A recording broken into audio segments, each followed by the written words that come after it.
निशा college के hostel में रहती थी। उसने हाल ही में कॉलेज में एडमिशन लिया था। कॉलेज शुरू होने के बाद पहली रात को हॉस्टल के मेन हॉल में सभी लड़कियां इकट्ठा हुई और एक दूसरे से जान पहचान बढ़ाने लगी।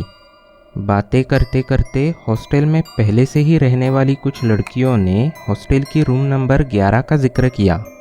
उन्होंने बताया कि रूम नंबर 11 हॉन्टेड है।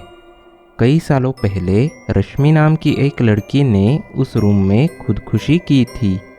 उसकी लाश करीब एक हफ्ते तक उसी रूम में पड़ी रही।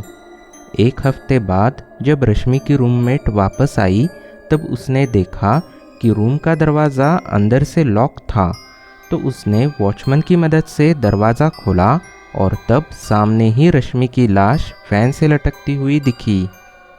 इसके बाद उस रूम में कोई भी लड़की रहना नहीं चाहती थी, इसीलिए वो रूम हमेशा बंद ही रहता था। लेकिन कुछ ही दिनों बाद हॉस्टल में अजीब और डरावनी घटनाएं घटने लगी। रश्मि की आत्मा हॉस्टल में रहने वाली सभी लड़कियों को तकलीफ़ देने लगी। लड़कियां एक एक करके हॉस्टल को छोड़ के जाने लगी। तब हॉस्टल की वार्डन ने एक तांत्रिक को बुलाया और उस तांत्रिक की मदद से रश्मि की आत्मा को हमेशा के लिए उसी रूम नंबर 11 में कैद कर लिया जहां उसने खुदकुशी की थी। लेकिन रश्मि की आत्मा तब तक ही रूम नंबर 11 में कैद रहेगी जब तक उस रूम का दरवाज़ा लॉक रहेगा। पूरी कहानी सुनने के बाद बाकी की लड़कियां तो काफ़ी डर गई, लेकिन निशा ज़रा भी नहीं घबराई क्योंकि वो ऐसी बातों पर ज़रा भी यकीन नहीं करती थी और वो ज़रूरत से कुछ ज़्यादा ही निडर थी।